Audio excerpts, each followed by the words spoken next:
برطانیہ میں ایک یہودی بہت بڑا مالدار آدمی تھا جس کا نام رود تشلر تھا۔ وہ اتنا دولت مند تھا کہ کبھی کبھی حکومت بھی اس سے قرض لیتی تھی۔ اس نے اپنے عظیم الشان محل میں ایک کمرہ اپنی دولت رکھنے کے لیے مختص کیا ہوا تھا جو کہ ہر وقت دولت سے بھرا رہتا تھا۔ ایک دفعہ وہ اس کمرے میں داخل ہوا اور غلطی سے دروازہ بند ہو گیا۔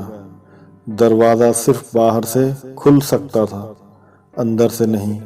اس نے زور زور سے چیخو پکار شروع کی، لیکن محل بڑا ہونے کی وجہ سے کسی نے اس کی آواز نہ سنی۔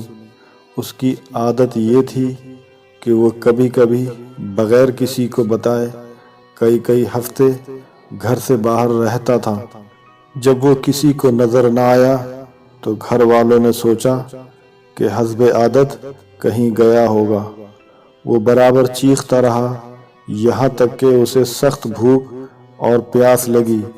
اس نے اپنی انگلی کو زخمی کیا اور کمرے کی دیوار پر لکھا، دنیا کا سب سے مالدار آدمی بھوک اور پیاس سے مر رہا ہے۔ اس کی لاش کئی ہفتے بعد دریافت ہوئی۔